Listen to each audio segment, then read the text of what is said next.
Hello, so in this video I'm going to look at derivatives of logarithmic and exponential functions. So let's consider the equation y equals f of x, where f of x is e to the x. Now, the things of which that we know about this function is that the domain is all real numbers. But furthermore, we know that the range is from 0 to infinity.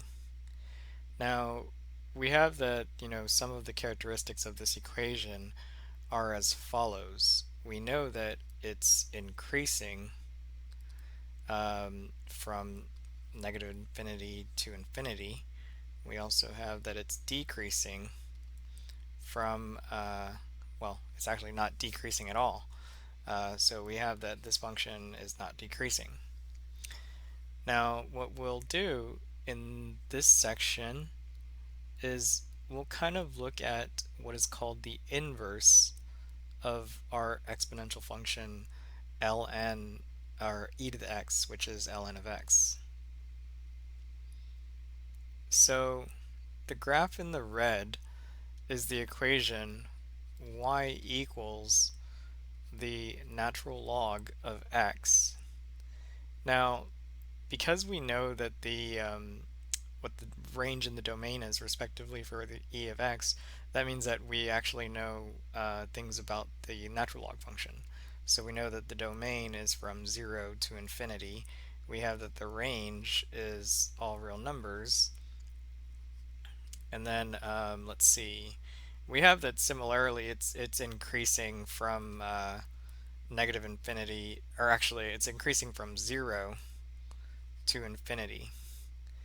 Okay, now note that you can label the key points as needed. So for example, like we have that this point right here is 0 comma 1, whereas this point right here would be 1 comma 0. Now the things of which that we say about these two functions is that they're inverses of each other, because if I go ahead and I compose the natural log of e to the x, this is going to give me x. But if I do e raised to the natural log of x, this is also going to give me x. That's because of the fact that these two functions are actually inverses of each other. So we have that the natural log of x is the inverse of e to the x. But similarly, one way that you can kind of think about it is that the definition states as follows. Like if you have y equals e raised to the x, and then you were going to find the inverse, well, to find the inverse, you would switch the variables. So you have x is equal to e to the y. But using this definition, you now have that you can rewrite this equation by taking the base. So we have log base e of x is equal to the y. So that gives us y equals to log base e of x, which is the same thing as the natural log of x. So in either case, like it brings us to this question that we want to find the derivative of the natural log of x. But notice that basically we have that we can actually just rewrite it if we wanted to.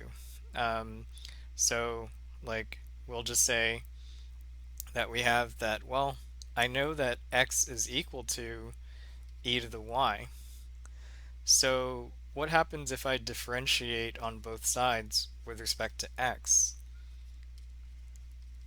Well, if I differentiate both sides with respect to x, I end up with 1 is equal to, well, the derivative of e to the y is just e to the y, multiplied by dy dx. But notice that basically if you divide by e to the y on both sides, you end up with that dy dx is equal to 1 over e to the y but that's just 1 over x. So what this means, furthermore, is that the derivative with respect to x of the natural log of x is equal to 1 over x. Okay, well, note that basically in this case, this is for when x is positive. Now, similarly, you can actually show that the derivative of the natural log of x um, is equal to 1 over x, but this is for when x is less than 0. So what this tells us, okay, and that should be a negative x. Let's do this. We'll go ahead and just rewrite this inner portion right here. That way it looks a little clear. We have natural log of negative x, and then yeah, we say that that's just 1 over x. But that basically tells you that the derivative of the natural log of the absolute value of x is equal to 1 over x. So this is for when x is not equal to 0. Most of the time, you can actually just, know this last derivative, that it's just 1 over x. Okay, well, if that's the case, then maybe we can do a computation. So perhaps we go ahead and we just say that we want to find the derivative of natural log of the absolute value of, let's say that we have, okay, so we have x plus 1 divided by x squared plus 1. Okay, well, there's two things that you should realize. First off is that this is equal to the natural log of the absolute value of x plus 1, and then this is going to be minus the natural log of the absolute, well, not absolute anymore, because now that it's by itself, it's always positive, so this part is always positive. But now you want to find the derivative of both of these two. Now, according to the definition, we have that if we take the derivative um, of the natural log of the absolute value of u, that's going to be equal to 1 over u multiplied by du dx, which basically tells me that I can essentially just apply chain rule as needed. So this is going to be 1 over x plus 1 multiplied by the derivative of x plus 1, but that's just 1, minus 1 over x squared plus 1 multiplied by the derivative of x squared plus 1, which is just 2x. So what that means is that basically the derivative of this function is going to be 1 over x plus 1 minus 2x all over x squared plus 1, and then that's it. Okay, now it would be a bit interesting if we can go ahead and find, for instance, like absolute, well, extremas, but I mean, we don't really have to for this one because I just wanted you to find the derivative. Now, another thing that you should take note is that basically I use this property that says that the natural log of a times b is equal to ln of a minus ln of b. So try not to forget those logarithmic properties that you use, like in perhaps like pre-cal or even college algebra. Now, one thing that we consider, though, is another type of function that is exponential. So just consider y equals a to the power of x, where a is not equal to 1 and that a is positive. Now, in this sense, what we are looking at is really the exact same thing. We're looking at an exponential graph of which grows at a rate of a factor of a. So essentially, this is more or less like the same thing. you have that it passes through the key point 0 comma 1. But the question that I would be concerned about would be, well, what is the derivative of a to the x?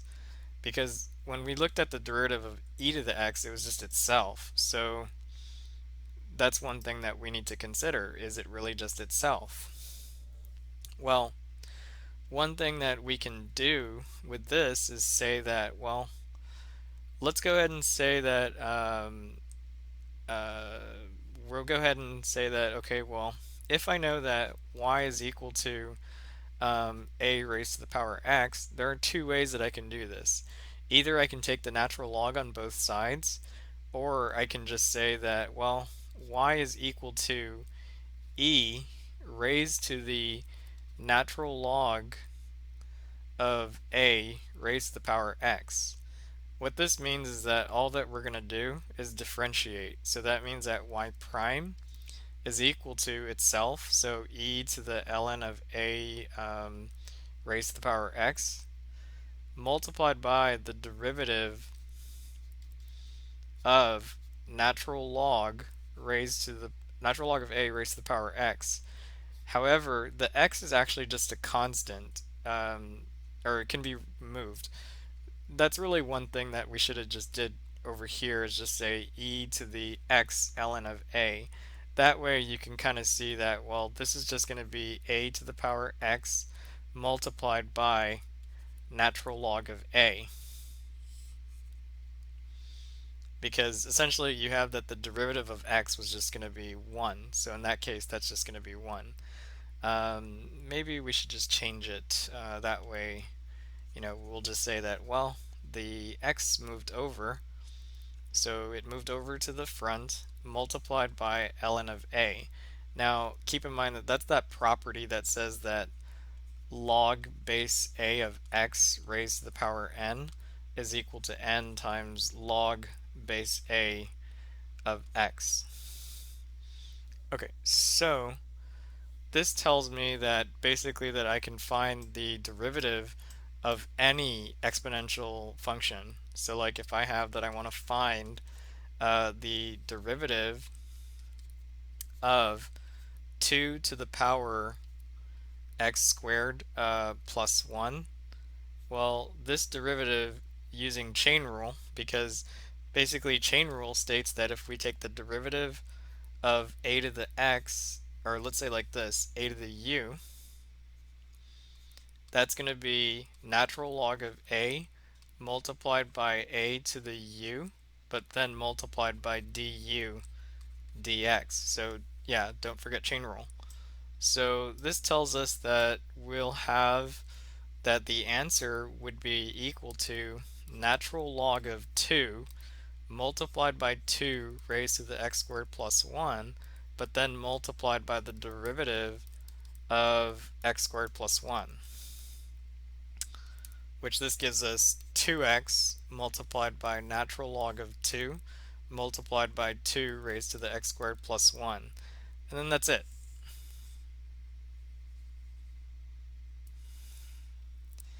Okay, so this is actually not too bad when you think about it. Now, we can also use exponential functions to model things. So in most likely like classes like college algebra or even pre-cal, you might have used that there's a growth formula or a growth equation. Let's say that like that's p naught and that's e to the kt.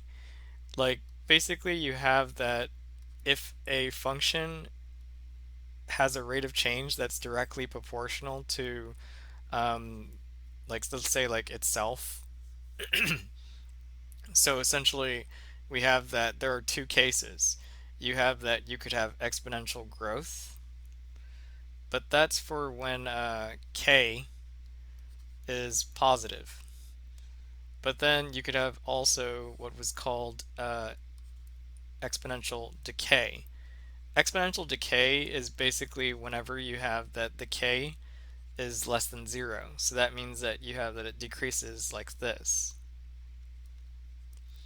Now, what this means essentially is that you're just modeling anything based on something that is exponential. And again, It's based on the assumption that the rate of change with respect to time is equal to the equation itself. So it's directly proportional to the amount that it would be present. Now, this is actually something that you look at in Cal 2 in terms of finding the solution to this. But what we do is we'll just use this original model. Okay, so these two are related. Now, let's say that in 1999, the world population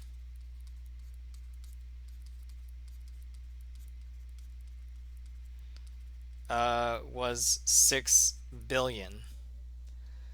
Now, in 2011, the world population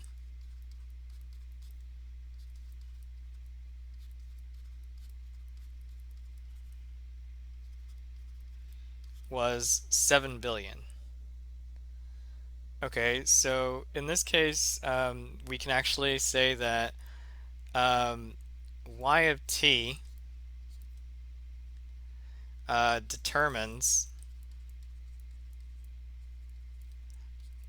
the world population um, after t years, assuming the rate is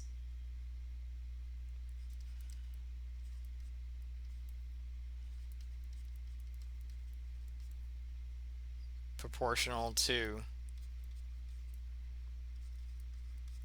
the population. Okay, so basically this just means that we're just going to use an exponential model if we can assume this.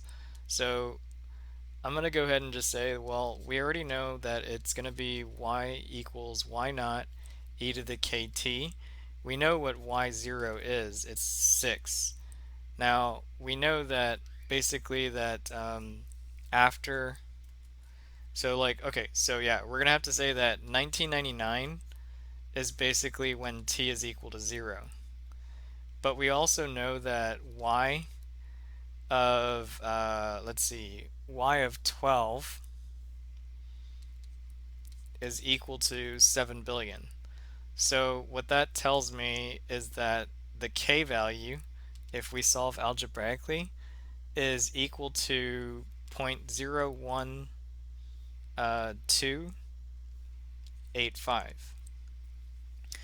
Now, again, this is more or less just an algebra problem, so if you want to solve for k, just go ahead and set e equal to 7, divide by 6, then just take the natural log and divide by 12, and it gives you that number. So basically, the equation that we're working with is 6e to the 0.01285 t.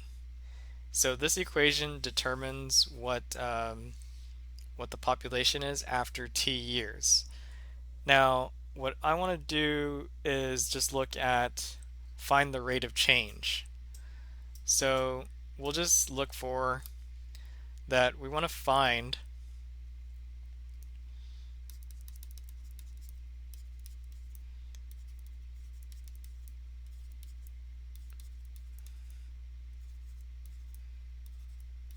and we'll just say after 20 after 20 years. So basically what this means is that we just need to find y prime of t. So y prime of t is equal to, well, basically to take the derivative of this equation, you're going to take 6 multiplied by 0.1285 multiplied by e to the 0.01285, and that's t. Now it says after 20 years, which basically means that we're just finding what was the population increase after 20 years, or what is going to be the population increase after 20 years.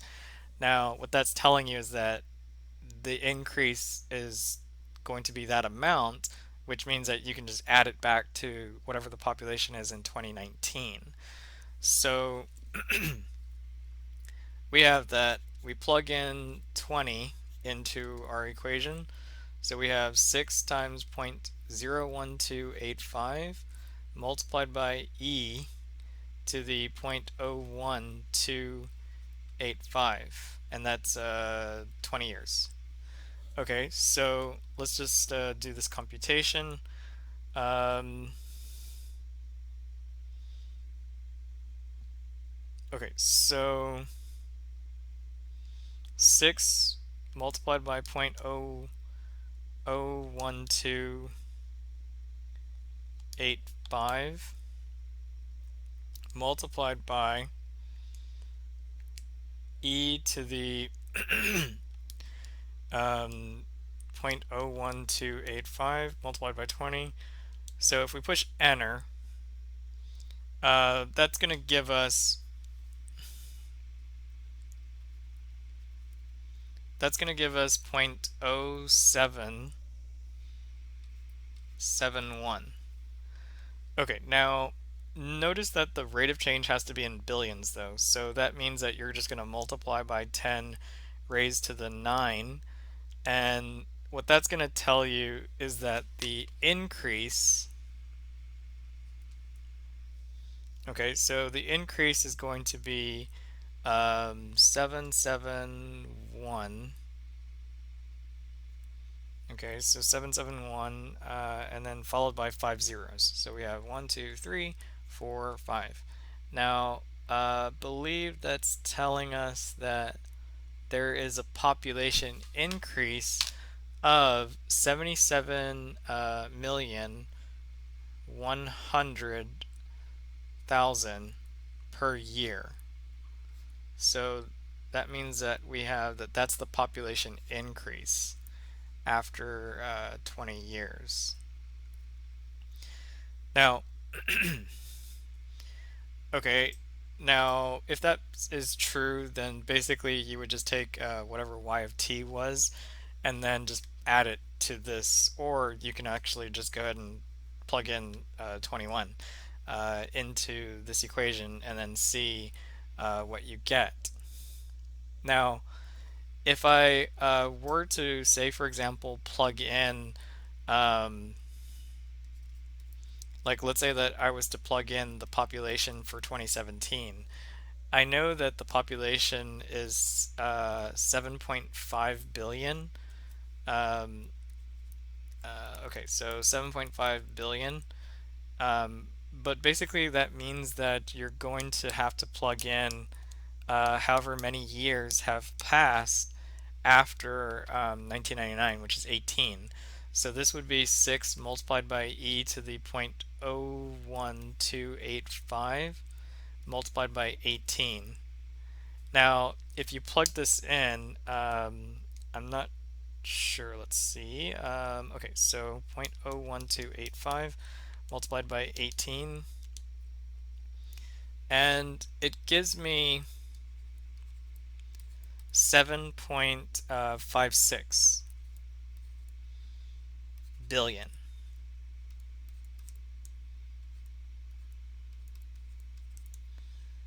Okay, so we have that there's 7.56 billion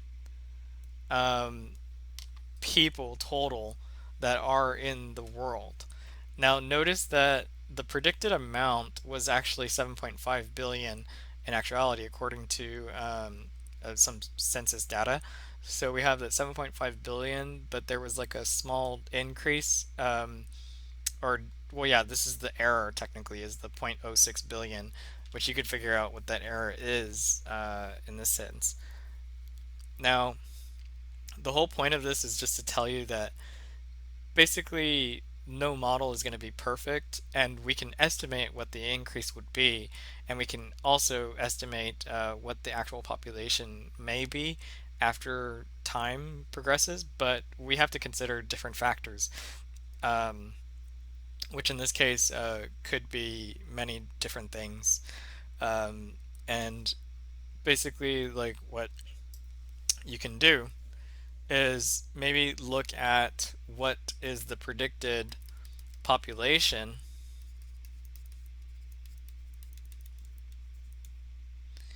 what the predicted population is for 2020, and compare that to the actual population in 2020. Right now, accordingly, it's being reported that the actual, even though the year is not over yet, that the actual, let me do it like this. We're being told that the actual is 7.8 billion. Now, consider this, that this actually might be way off as it relates to the current situation with the pandemic, um, which is one of those factors that would actually explain, for instance, like why we might overestimate in this case. So definitely this means that estimating a population may have to be reworked by using actual data or just updating the data in this case. But that, again, that's just an example of like that no model is perfect. Okay, now one of the last remaining things of which that we look at is finding the derivative of log base a of x. Now, whenever you look at this, you have to basically just say, well, if I know that y equals to log base a of x, then basically I know that I can just redo this by saying, well, this is no different from saying a to the y is equal to x. So all that we'll do is we'll just say, okay, well, we have a to the power y equals to x. But you just kind of learned right now how you take the derivative of this equation. So that would be natural log of a multiplied by a to the y multiplied by dy dx is equal to 1. Now in this case, this tells you that you have that the derivative of the equation, it's going to be, let's see, it's going to be that your dy dx is equal to 1 divided by the natural log of a, but multiplied by x. So it's very similar to the natural log function, um, but not necessarily so. Okay, now keep in mind that if you want to find using chain rule, that it is going to be sort of like the same thing.